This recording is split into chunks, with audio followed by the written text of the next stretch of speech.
आइए आज हम लोग अंतःस्रावी ग्रंथि का सबसे बड़ा ग्रंथि थायराइड ग्रंथि का अध्ययन करते हैं। आप हमारे साथ करीब 20 मिनट रहें।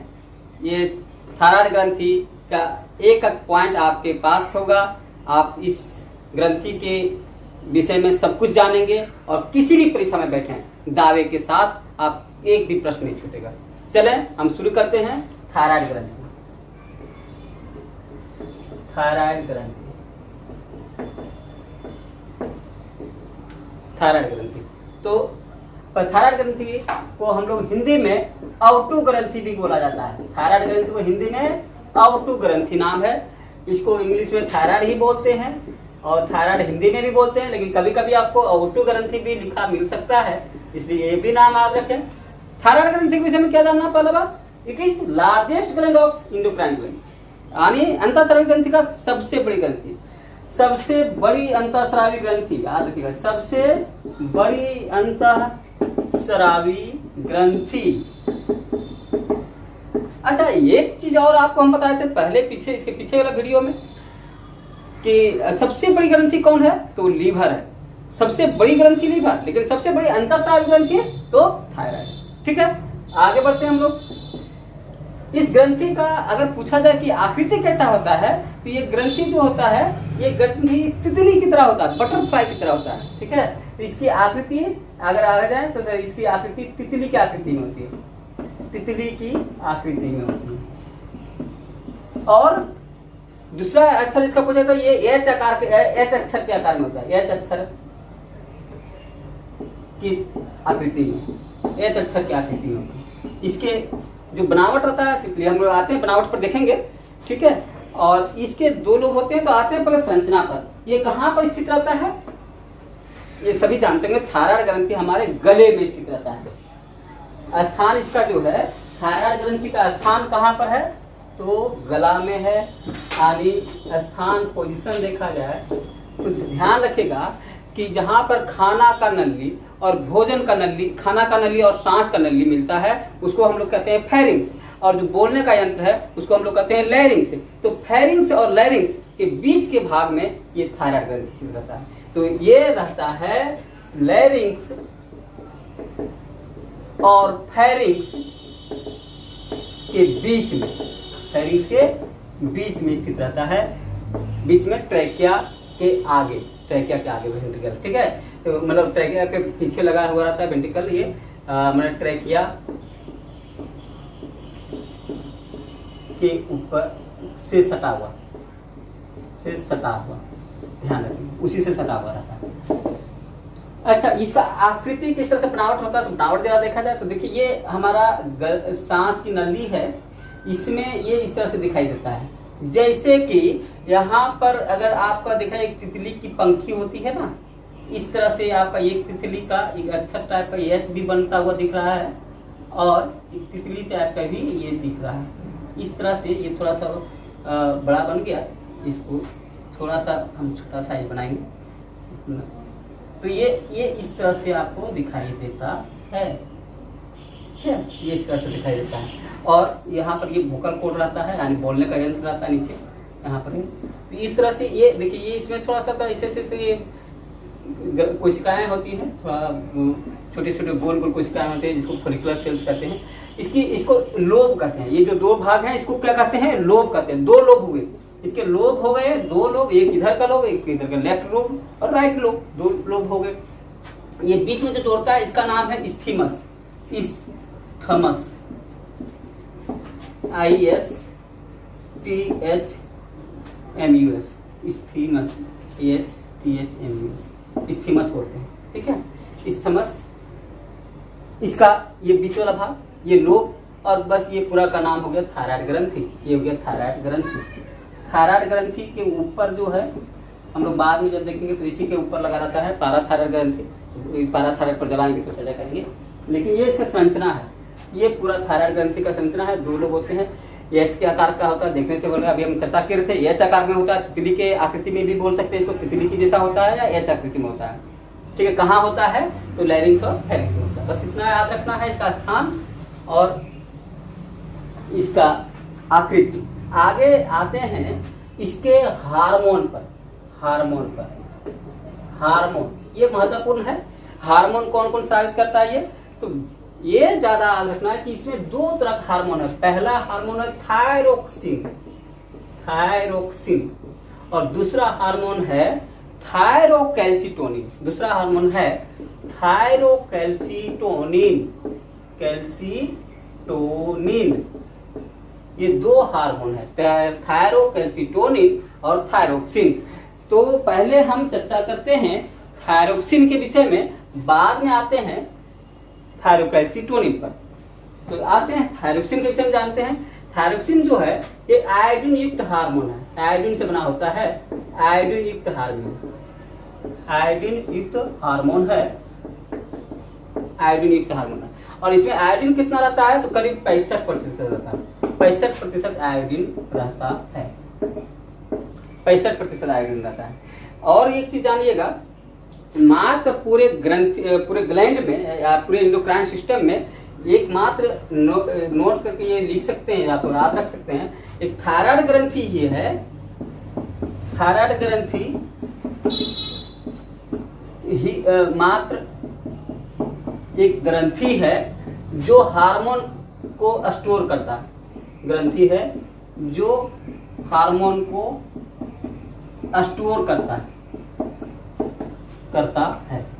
ये ध्यान रखिएगा, कोई ऐसा ग्लैंड नहीं है जो हार्मोन को स्टोर करके कोई नहीं रखता है, लेकिन एक थायराइड ग्रंथि है जो थायरोक्सिन हार्मोन को स्टोर करके रखता है। कभी कभी कम हो जाए तो 2-4-5 दिन के लिए पहले स्टोर करता है। इसमें T3 3-4 दिन के लिए रखता है, और T4 जो है सो कम से कम 10 दिन के लिए रख लेता है या स्टोर करके रखता है। कम पड़ जाए तो उस समय ये काम देगा आपको। ये एक ही मात्र ऐसा ग्लैंड है जो कि स्टोर करता है, बाकी कोई ग्लैंड नहीं है। तो ये कभी कभी ध्यान रखना है कि which gland stores the hormone, तो thyroid gland only gland is ये thyroid only gland stores the hormone, मतलब ये मात्र एक ऐसा ग्रंथि है जो हार्मोन को स्टोर करता है। आगे हम लोग आते हैं, इस पॉइंट को और आगे बढ़ाएं तो थायरोक्सिन को देखिए, इसको दो भाग में बांटा गया, इसके दो रूप हैं, थायरोक्सिन हार्मोन का दो रूप है। पहला रूप का नाम है T3 और दूसरा रूप का नाम है T4। एकदम आसान, T3 T4 है ना। T3 क्यों, तो ये देखिए यहाँ पर 3 आयोडीन परमाणु जुड़े रहते हैं थायरोक्सिन में, इसलिए नाम होता है T3, और 4 आयोडीन परमाणु जुड़े रहते हैं थायरोक्सिन में, तो नाम होता है T4। तो T3 का नाम होता है ट्राई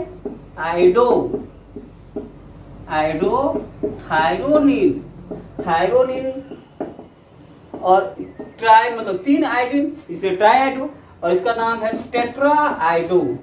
कभी कभी आपसे पूछ भी दिया जाए कि भाई टेट्राआइडो थायरोनिन में कितने आयोडीन है, तो 4 और इसमें 3, ट्राई लिखा गया तो 3 और टेट्रा लिखा गया तो 4, टेट्राआइडो थायरोनिन। ये आप सब जानते होंगे, जब हम लोग केमिस्ट्री में पढ़ते हैं तो ट्राई मतलब होता है 3, टेट्रा मतलब होता है 4, तो इसी बात पर यहाँ बना गया ट्राइआइडो और टेट्राआइडो थायरोनिन। जब इसका मॉलिक्यूल का नाम पढ़ेंगे तो मॉलिक्यूल का तात्पर्य, और ये दोनों हार्मोन को मिला करके कहा जाता है थायरोक्सिन। ठीक है, दोनों हार्मोन को मिलाकर कहा जाता है थायरोक्सिन। और T3 जो है ये थोड़ा हमारे कम मात्रा में रहता है और T4 थोड़ा ज्यादा मात्रा में रहता है। T3 करीब करीब 20% रहता है और T4 करीब करीब 80% रहता है। ये 80% रहता है और दोनों मिलाइए तो 100% हो जाता है, यानी T3 जो है कम और T4 है सो ज्यादा, और इस तरह से टोटल हो गया थायरोक्सिन 100%। तो उसमें से जो सबसे अधिक हार्मोन होता है वो टेट्राआइडो थायरोनिन यानी T4। अब आप कभी देखते होंगे ये जो थायरोक्सिन पर हम चर्चा कर रहे हैं, इसको स्रावित होना, कम या ज्यादा स्रावित होना, ये केवल अपने बस पे में नहीं है। इसका बस कहां से चलता है, TSH से। पिट्यूटरी ग्रंथि का जो TSH है वो इसको कंट्रोल करता है। ये कितना होना चाहिए, ये कंट्रोल कौन करता है, ये पिट्यूटरी ग्रंथि अपने TSH हार्मोन द्वारा कंट्रोल करता है। तो देखिए थायरोक्सिन को कंट्रोल करने के लिए चाहिए क्या, TSH। कौन करेगा, पिट्यूटरी, ये करेगा पिट्यूटरी। तो ये पिट्यूटरी जो है ये TSH स्रावित करके इसको जारी करता है। एक चीज और ध्यान रखिएगा कि जो अब हमारे शरीर में जब तीनों रहेंगे तब ये ठीक ठाक रहेगा, यानी TSH सही रहेगा तब थायरोक्सिन ठीक रहेगा, और TSH कम रहेगा तो थायरोक्सिन कम होगा। इसीलिए हमारे जब कभी हार्मोन में कभी कभी डॉक्टर के पास हम लोग जाते हैं तो देखते हैं कि जांच करने के लिए लिखता है तो 3 चीज का है, T3, T4, TSH ऐसा लिखता है, देखते होंगे। तो T3 मतलब T3 T4 तो ये हो गया थायरोक्सिन, तो उसमें देखता है T3 कितना है, T4 कितना है, और TSH हो गया कि भैया ये कितना है, ये ठीक ठाक हो रहा है कि नहीं, ये ठीक रहेगा तो ये ठीक रहेगा तो ये ठीक रहेगा, इसीलिए तीनों को जांच कराता है। और ये जांच आवश्यक होता है क्योंकि जब डॉक्टर को लगता है कि कोई शरीर गड़बड़ी है तो ये हार्मोन से जुड़ा हुआ गड़बड़ी लगता है तो इसको T3 T4 TSH लिख दिया जाता है जांच में। तो जांच करके इसको फिर हम लोग रिपोर्ट देखते हैं तो देखते हैं उसके हिसाब से दवा चलती है। चलिए आगे आते हैं हम लोग। तो हम लोग इस हार्मोन के विषय में जाने, ये हार्मोन का कार्य के विषय में जाने। हार्मोन का कार्य क्या है, कौन सा hormone, thyroxine hormone. Thyroxine hormone का कार्य, पहला कार्य जो है, सबसे पहला कार्य है, यह ध्यान रखिएगा, थायरोक्सिन हार्मोन किससे बना हुआ है, आयोडीन से बना हुआ है। कई रूप है, 2 रूप हैं, T3 T4। कौन कंट्रोल करता है, TSH कंट्रोल करता है। इसके बाद इसका काम क्या है, ये तीनों चीज पर निर्भर करेगा। देखिए पहला काम है इसका हमारे शारीरिक, मानसिक और जनन विकास का नियंत्रण। 3 चीज का, शारीरिक विकास, मानसिक विकास, मानसिक या बौद्धिक जिसको कर सकते हैं, बौद्धिक, मानसिक और जनन विकास, ये तीनों का विकास का नियंत्रण करेगा कौन, थायरोक्सिन, पहला विकास। दूसरा काम है इसका हमारे जो उपापचय क्रिया है शरीर के अंदर, उपापचय क्रिया का नियंत्रण, उपापचय क्रिया में मदद करना। हमारा उपापचय क्रिया करते किसको है, तो आप जानते होंगे कि हमारे अंदर छोटे छोटे अणु जुड़ करके कभी बड़े अणु बनते हैं, कभी कभी बड़े बड़े अणु टूट करके छोटे छोटे अणु बनते हैं। तो ये टूटना और जुटना सम्मिलित रूप से कहलाता है उपापचय, ऐसे को कहते हैं मेटाबॉलिज्म। तो मेटाबॉलिज्म या उपापचय का कंट्रोल भी करता है हमारा थायरोक्सिन। थायरोक्सिन के विषय में पढ़ रहे हैं, ऑलरेडी आपको पता है ये।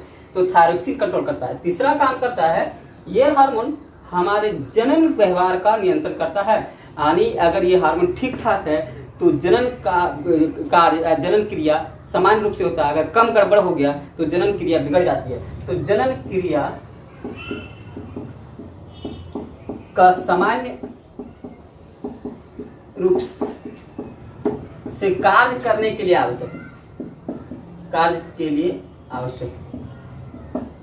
देखिए जैसे कि आपका स्पर्म का बनना, अंडाणु का बनना, ये सब कार्य जब अगर समान रूप से सब चीज नॉर्मल होते रहे, टाइमली होते रहे, सब चीज समय के अनुसार होते रहे, तो इसके लिए ये जरूरी है। अगर कहीं से गड़बड़ी हो जाए तो क्या होता है, स्त्री में मासिक स्राव जो है नियमित नहीं होगा, अनियमित हो जाएगा, गड़बड़ हो जाएगा, मासिक स्राव गड़बड़ हो जाएगा।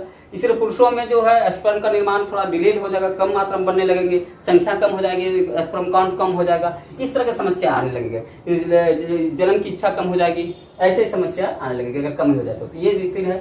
चौथा इसका काम है कोशिकीय श्वसन। कोशिका के अंदर श्वसन क्रिया होती है, कोशिकीय श्वसन, कोशिकीय श्वसन, कोशिकीय श्वसन को तेज करना।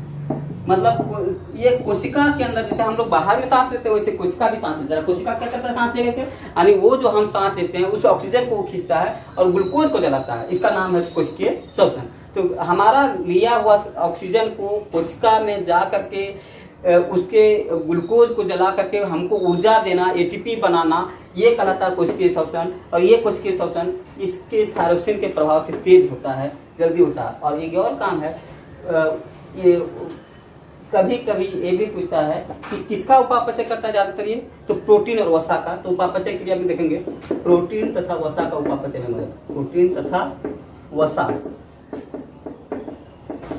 का उपापचय में मदद करना, उपापचय में मदद करना, ठीक है।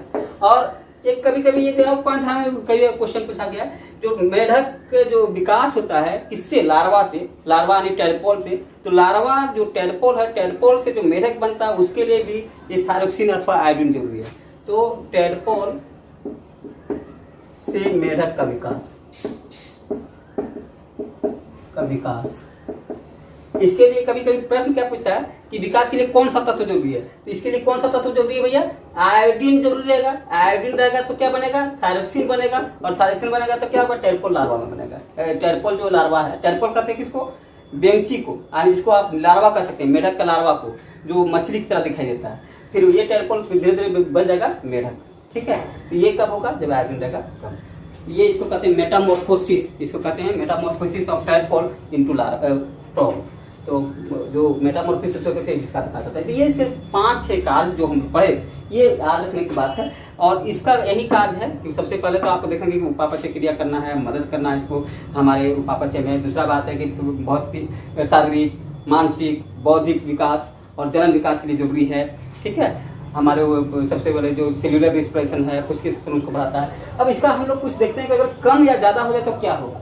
तो कम और ज़्यादा होगा तो जानते हैं, कोई भी हार्मोन को जो होता है कम ज़्यादा तो इसको गड़बड़ी पैदा करता है, तो उसको यहाँ पर रोग के रूप से हम लोग पढ़ देंगे। तो एक पहले अगर कमी हो जाए हार्मोन का, थायरोक्सिन का, तो कमी को क्या कहेंगे, हाइपोथायराइडिज्म। थायराइडिज्म अगर कमी हो जाए तो इसका नाम होगा हाइपोथायराइडिज्म, कम स्राव करेगा। और इससे हाइपोथायराइडिज्म से बहुत रोग। हाइपोथायराइडिज्म का मतलब क्या हुआ कि अब थायराइड का हार्मोन कम स्रावित हो रहा है, इस स्थिति में है आप। तो इस हाइपोथायराइडिज्म से जो रोग होते हैं, ये 4 तरह के रोग आपको याद रखना है। पहला है ग्वाइटर या घेघा कहते हैं, ठीक है, घेघा रोग या ग्वाइटर कहते हैं, सिंपल ग्वाइटर कहते हैं। इंग्लिश में भी हम लोग ग्वाइटर ही लिखेंगे, ग्वाइटर रोग। दूसरा है क्रेटिनिज्म या जड़ मानव कहते हैं इसको, क्रेटिनिज्म या जड़ मानव।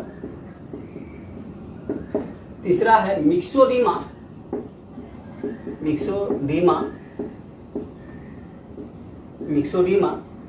और चौथा है होशिमोतो रोग, होशिमोतो रोग,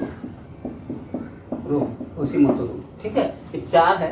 तो हम लोग पहले 4 में से एक पहले देख लेते हैं। ग्वाइटर के विषय में आप सब जानते हैं, ग्वाइटर के क्या कहते हैं। तो ग्वाइटर सिंपल है, जैसे इसको बहुत कॉमन इसलिए सिंपल ग्वाइटर भी कहा जाता है, इसको सिंपल ग्वाइटर भी कहा जाता है, सरल। तो घेघा रोग आप कभी कभी देख लेंगे किसी के गर्दन में फुला हुआ लटका हुआ भाग, तो ये कभी कभी क्या होता है कि थायराइड ग्रंथि फूल जाती है और उसमें फूल करके इतना फूल जाता है कि वो बाहर लटक जाता है, इसी का नाम है घेघा रोग, बाहर लटक जाना। घेघा मतलब उससे ग्रंथि। तो इसमें कब होता है, तो कारण इसका क्या है, तो सबसे पहले कारण ध्यान रखिएगा, कारण पूछता है क्यों होता है। तो ये यहाँ पर गौर करना है, ये हार्मोन कम नहीं है बल्कि आयोडीन कम है, आयोडीन की कमी से होता है ये, आयोडीन की कमी से। ये हार्मोन की कमी से नहीं, कभी कभी आपको पूछा जाएगा थायरोक्सिन की कमी से, तो नो, किसी कमी से, आयोडीन की कमी से।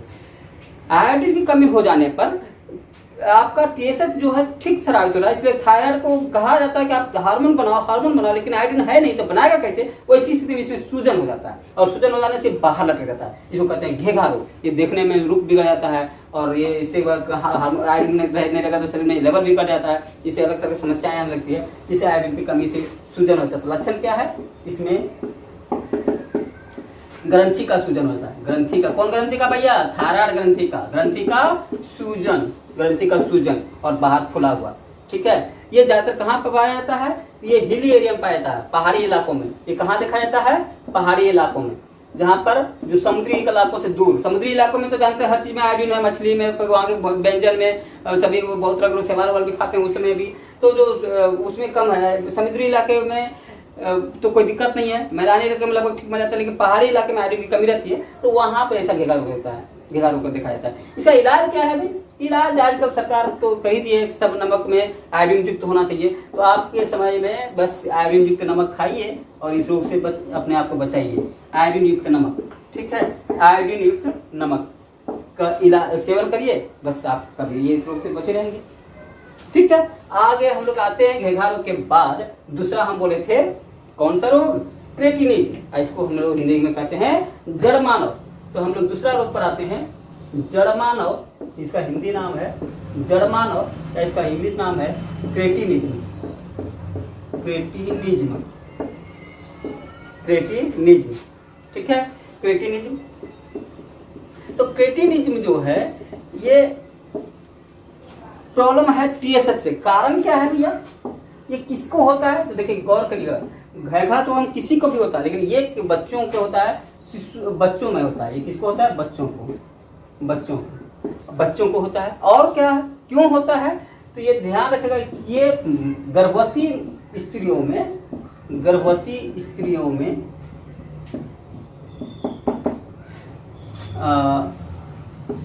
टीएसएच की कमी से, टीएसएच की कमी के कारण, की कमी होने पर, अगर गर्भ में टीएसएच कम हो जाए तो उसका थायरोक्सिन भी कम हो जाएगा, और थायरोक्सिन जब कम हो जाएगा तो बच्चे का विकास जो है वो बहुत स्लो हो जाएगा और अबनॉर्मल होगा, वो सही ढंग से नहीं हो पाएगा। और इस स्थिति में जो बच्चा होगा वो एक प्रकार से मंद बुद्धि का होगा, शारीरिक विकास उसका ढीला ढाला रहेगा, बौनापन आ जाता है, चेहरा धसा हुआ फुला हुआ दिखाई देता है। इसी का जड़ मानव कहते हैं। इसका लक्षण क्या होगा, तो यहाँ पर दो बातें ध्यान रखना है। ये किसको होगा, बच्चों को, गर्भवती स्त्रियों में होता है। क्यों होता है, तो टीएसएच की कमी से। टीएसएच की कमी रहेगा क्या हो जाएगा, ये थायराइड भी कम हो जाएगा, थायराइड का हार्मोन यानी थायरोक्सिन कम हो जाएगा। तो इसका लक्षण है, पहला लक्षण है, बच्चा जो जन्म होगा लक्षण ये दिखेगा मंद बुद्धि, बच्चा जो होगा वो मंद बुद्धि का होगा।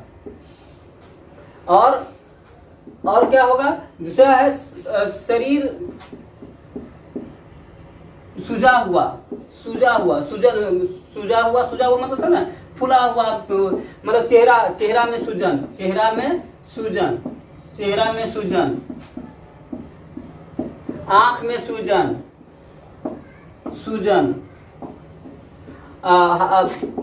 क्या कहते हैं, छाती जो है फुला हुआ रहता है, वो पिजन शेप रहता है, मतलब कबूतर का छाती कैसा रहता है, देखते हैं गोल, तो कबूतर शेप कहते हैं, छाती फुला हुआ। इसका नाम ही दिया गया है पिजन शेप। कैसा, तो पिजन शेप, पिजन की तरह शेप, माने कबूतर की तरह दिखेगा, ऐसा गोल हो जाएगा चेहरा। और बच्चा मंद बुद्धि होगा तो बेढंग शारीरिक होगा, फुला हुआ रहेगा। ऐसे बच्चे को आप देखेंगे, इसके क्या कहते हैं, बोल हो सकता है तुतलाएगा, बोलने मतलब गूंगा भी रह सकता है बच्चा बहरा भी रह सकता है। जनन क्षमता कम होगा, जनन क्षमता कम होना, या देर से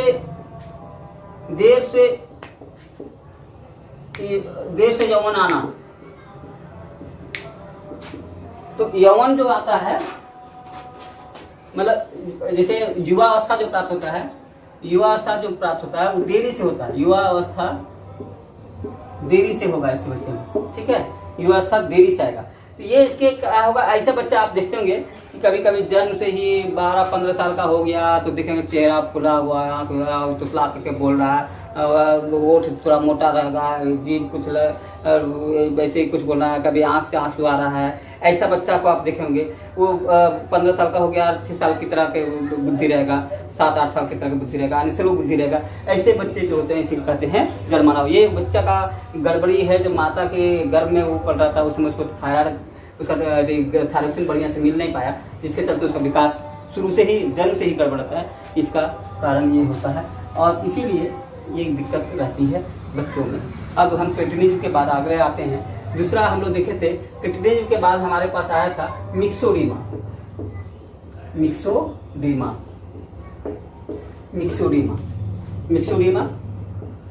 अब जनरली मिक्सोडीमा ये किसको होता है, एडल्ट को होता है, वयस्क लोगों में होता है, वयस्क में। और वयस्क में भी ज्यादातर किसको होता है भाई, तो ज्यादातर केस में देखेंगे स्त्री थोड़ा ज्यादा होती है, पुरुषों में भी होता है लेकिन कम होता है। स्त्री और पुरुष की तुलना पूछा जाए तो ज्यादा स्त्रियों में, पुरुषों में कम। ऐसा बात नहीं है पुरुषों में नहीं होता, तो बात नहीं है, लेकिन थोड़ा सा कम। तो चलिए बात है वयस्कों में होता है, और वयस्कों में होता है तो क्या है, इसमें क्या है कि देखिए इसमें थायरोक्सिन हार्मोन कम साइड होता है, मतलब थोड़ा सा थायराइड ग्रंथि स्लो हो जाता है, अपना क्रिया काम करने में थोड़ा सा स्लो हो जाता है काम, ठीक है। जैसे आप उसका धीरे उम्र के कारण धीरे धीरे उसका जो स्राव होना चाहिए वो धीरे धीरे घटने लगता है, कम होने लगता है। तो कभी कभी ऐसा हो सकता है, और ये मतलब कह सकते हैं थायरोक्सिन हार्मोन की कमी, थायरोक्सिन हार्मोन की कमी से होता है, हार्मोन की कमी से होता है, ठीक है। अब इसका कमी होने से क्या होगा, तो लक्षण पर आते हैं हम लोग।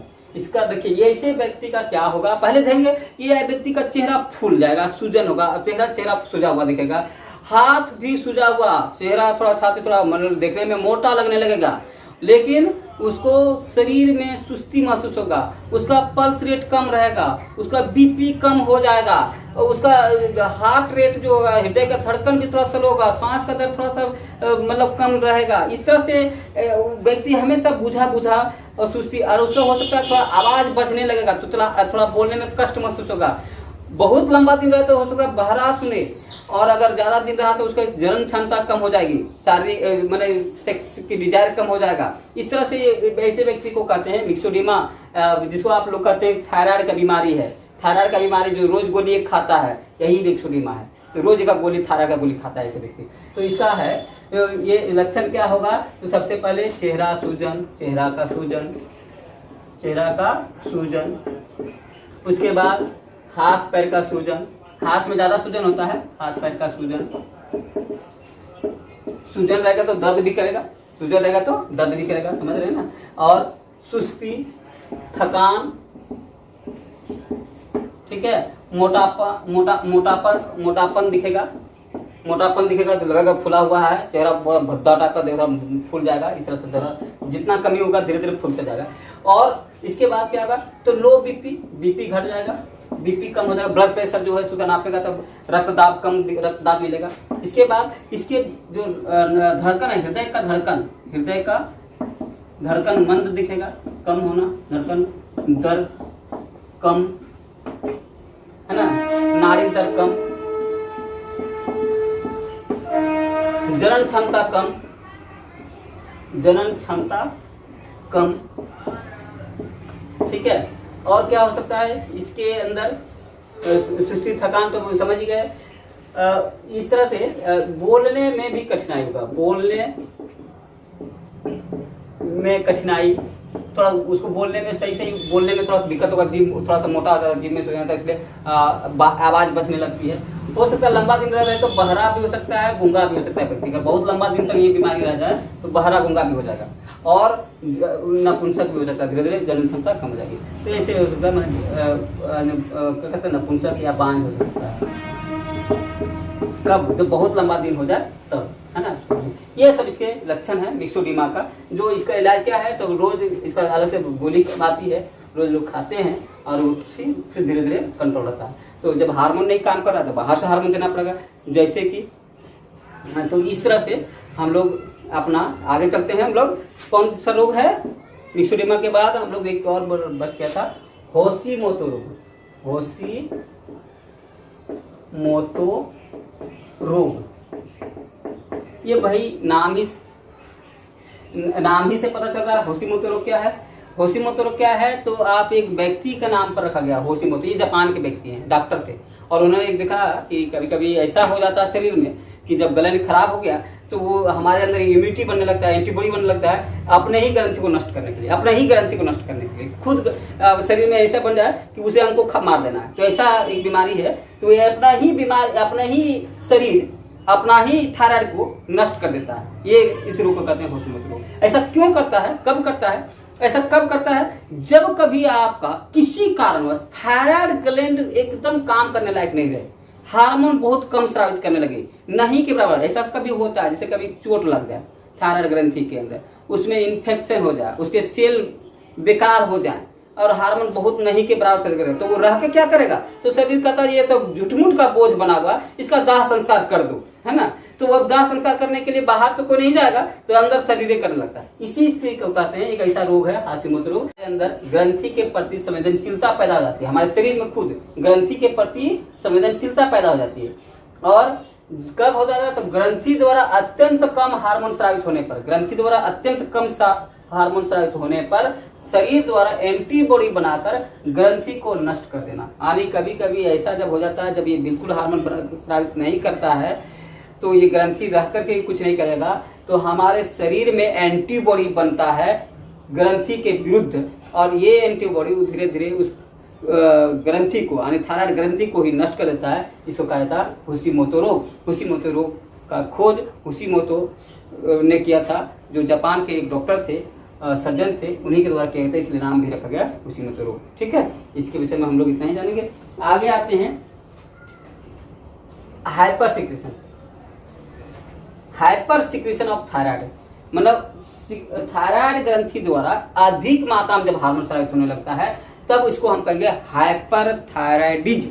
हाइपरथायराइडिज्म देखिएगा, ये हाइपरथायराइडिज्म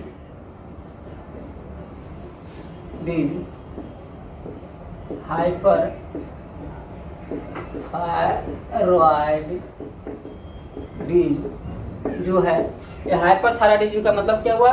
हार्मोन की अधिकता होने पर। किसका अधिकता? तो जब थायरोक्सिन अधिक मात्रा में स्रावित करने लगता है, अधिक मात्रा में थायरोक्सिन होने लगता है, तब हम कहेंगे हाइपरथायराइडिज्म। तो इससे एक बीमारी होती है। कौन सा बीमारी होती है? इस बीमारी का नाम है, ध्यान रखिएगा, इस बीमारी का नाम हम पूरा लिखते हैं, इसका नाम है नेत्र सेंधी घेघा रोग। नेत्र सेंधी घेघा रोग, या इसको हम कह सकते हैं, एक और नाम है इसका इंग्लिश में एक्ज़ोप्थेल्मिक ग्वाइटर कहते हैं। एक्ज़ोप्थेल्मिक ग्वाइटर, इसको ग्रेव डिजीज भी कहा जाता है। ग्रेव रोग, ग्रेव्स डिजीज कई नाम से है।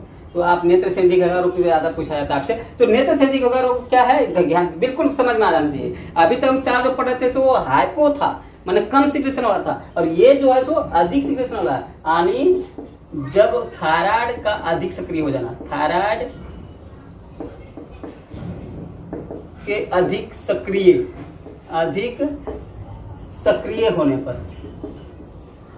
होने से उत्पन्न होता है। अधिक सक्रिय हो जाए, अब ग्रंथि आपका बहुत एक्टिव है, यानी नहीं भी करें तो भी हार्मोन स्रावित कर रहा है, जबरदस्ती हार्मोन स्रावित, जरूरत नहीं है फिर भी दे रहा है, तो ये इसको तो इसमें आपका हार्मोन का लेवल बढ़ जाएगा ब्लड में, और बढ़ जाएगा तो ये आपका सब चीज मुपापचय बढ़ जाएगा, बीपी बढ़ जाएगा, हार्ट रेट बढ़ जाएगा, पल्स रेट बढ़ जाएगा, आपका भूख बढ़ जाएगा, आपकी सारा क्रिया जो है फास्ट होने लगता है, फास्ट।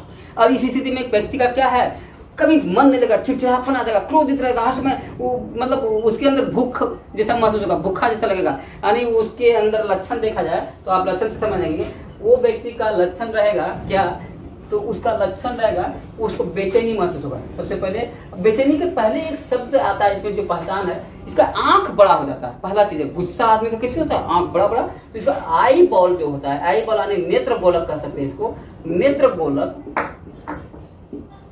का बड़ा हो जाना, नेत्र गोलक बड़ा हो जाता है, ठीक है। और इतना बड़ा हो जाता है कि लगेगा कि आंख निकल के बाहर निकल जाएगा, इतना बड़ा हो जाता है, देखने से ही आप भयभीत हो जाएंगे। तो ऐसा नेत्र गोलक जो हो जाता है वो उसको देख करके आप समझ सकते हैं कि ये जो इसको नेत्र सेंधी घेघा रोग हो गया। और दूसरा इसके और भी लक्षण है, ये चिड़चिड़ा रहेगा, एकदम बात बात पर गुस्सा वाला, चिड़चिड़ा स्वभाव, बेचैनी, इसको हमेशा बेचैनी महसूस होगा, चैन नहीं महसूस होगा, बेचैनी, इसका भूखा रहेगा, ठीक है, हर समय भूख, खाने की इच्छा हमें खाएगा लेकिन फिर भी भूख महसूस होगा, क्रोधी स्वभाव, और चिड़चिड़ापन तो लिख ही दिए। इसके मतलब इसका high BP, blood pressure high रहेगा, हाई बीपी इसके लक्षण रहेंगे, ठीक है, चिड़चिड़ा रहेगा, इसको एक हीन भाव रहेगा, इसके अंदर हीन भाव यानी डिप्रेशन रहेगा। ऐसे व्यक्ति चिड़चिड़ा लगेगा, बेकार है, हम क्या करें, तो एकदम बेचैनी टाइप का, दिमाग अपसेट टाइप का रहेगा, रेस्टलेसनेस, कभी आराम महसूस नहीं करेगा।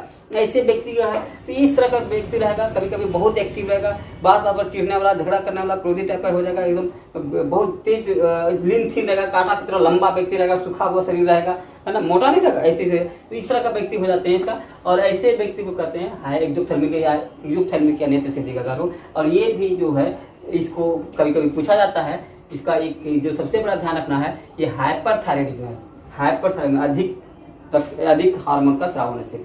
अब एक हार्मोन इसमें बच गया है आपका दूसरा, अभी तो हम लोग देख रहे थे थायरोक्सिन के विषय में, एक बच गया था थायरोकैल्सिटोनिन, दूसरा हार्मोन जो हम बता रहे थे, थायरोकैल्सिटोनिन। ये 2 हार्मोन स्रावित करता है, तो थायरोकैल्सिटोनिन ये भी जो है थायराइड द्वारा स्रावित होता है। इसका नाम है थायरोकैल्सिटोनिन। ये थोड़ा हर समय जरूरत नहीं पड़ता है, ये कभी कभी स्रावित होता है। ये हर समय जरूरत नहीं पड़ता है, ये कभी कभी स्रावित होता है। अब कब, इसलिए इसका थोड़ा हम लोग कम जानते हैं, लेकिन जरूरत पड़ता है। कब जरूरत पड़ता है? तो जब आपके शरीर में कैल्शियम की मात्रा अधिक हो जाए, यानी रक्त में कैल्शियम की मात्रा, शरीर में नहीं, रक्त में कैल्शियम की मात्रा अधिक हो जाए, तो उसको कम करने के लिए ये हार्मोन स्रावित होता है। तो ये एक्टिव होता है, यानी कब स्रावित होता है? जब रक्त में कैल्शियम का स्तर बढ़ जाता है, तो यह हार्मोन स्रावित होता है। तो यह हार्मोन स्रावित होता है, तब यह हार्मोन स्रावित होता है। ध्यान रखिएगा, कब स्रावित होता है? जब बढ़ जाता है तब स्रावित होता है। और क्यों काम क्या है? कोई ज्यादा बढ़ गया है तो उसको कम करना। यह कैल्शियम के लेवल को घटाता है, या कैल्शियम के लेवल यानी स्तर, कैल्शियम के स्तर को रक्त में कम करता है, तो रक्त में कम करता है। ध्यान रखिएगा, कम करता है। इसका काम है करता है। क्या करेगा? यही दो काम है इसका, कि पहले स्रावित ही कब होगा? जब लेवल आपका बढ़ गया, कैल्शियम का लेवल बढ़ गया प्लाज्मा में या रक्त में, तो ये हार्मोन स्रावित होगा। और ये हार्मोन स्रावित होकर कैल्शियम को उठा करके, भाई इसको हटाना है, कम करना है। क्या करेगा? हमारे अंदर जो हड्डी है वही कैल्शियम को स्टोर भी करता है, और जब घटता तो वही कैल्शियम को देता भी है। तो ये उठा करके कैल्शियम को दे देगा हड्डी में ये जमा हो जाएगा। ठीक है। और फिर जो कैल्शियम का जो अवशोषण कर रहा है पाचन तंत्र वगैरह, उसको कम कर देगा। भैया हमारा बहुत हो गया, आप मत अवशोषित करो, बाहर करो, उसको लैट्रिन पेशाब से बाहर करो, है ना। तो इसको अवशोषित ही नहीं करने देगा। तो ये अवशोषित करेगा तो खून में जाएगा, तो खून में तो पहले से ज्यादा है, इसलिए दो काम करता है। अवशोषण यानी कैल्शियम के अवशोषण को घटा देता है, कैल्शियम के अवशोषण को घटा देता है, अवशोषण को कम करना। तो चाहे तो कम कर देगा अवशोषण ही, और जो बढ़ गया उसको उठा के हड्डी में जमा कर देगा। और रक्त से कैल्शियम को हड्डी में जमा करना, रक्त से कैल्शियम को हड्डी में जमा करना, जमा कर देना। ठीक है। इसे उठा के रक्त से कैल्शियम को कहा जाएगा, हड्डी में ले जाएगा। ये इसका काम है। ठीक है। अब ये तो देखिएगा, इसके विषय में और थोड़ा सा हम बता दें। यहाँ पर हमारा एक पैराथायराइड ग्रंथि है, जो पैराथायराइड उल्टा काम करता है। उसके अंदर जो पैराथायराइड हार्मोन होगा ना, तो वही जो है ये जब कम हो जाएगा कैल्शियम, तो वो बढ़ाने का काम करता है। और जब ये अधिक हो जाता है कैल्शियम शरीर में, तो यह हार्मोन जो थायरोकैल्सिटोनिन है, वो हार्मोन, ये हार्मोन क्या करता है? उसको घटाने का काम करता है। तो थायरोकैल्सिटोनिन कैल्शियम के लेवल को, स्तर को रक्त में घटाता है। ठीक है। अब ये दो हार्मोन हो गए, ये आपको बस ये दो हार्मोन का, दोनों का आप कार्य सही समझ गए। बस इतना ही आप इस वीडियो में देखिए, इसको पूरा देखिए। कोई भी प्रश्न आपका, ये पूरा देखने पर आपका सभी प्रश्न, इसके जो भी प्रश्न पूछे जाएंगे सभी समझ में आ जाएगा, सभी पकड़ में आ जाएगा। आप पूरा वीडियो को देखिए, पसंद आए इसको लाइक करिए, सब्सक्राइब करिए, और हमारा इसके पीछे जो भी वीडियो है आप उसको देख करके इस पूरा चैप्टर को आप एक एक करके समझ सकते हैं। सारे टॉपिक पर ये वीडियो बने हुए हैं मेरे, तो सभी वीडियो को आप देखें, और इसको आप जितना जो भी दिक्कत हो उसको कमेंट पर डालो। धन्यवाद, थैंक यू।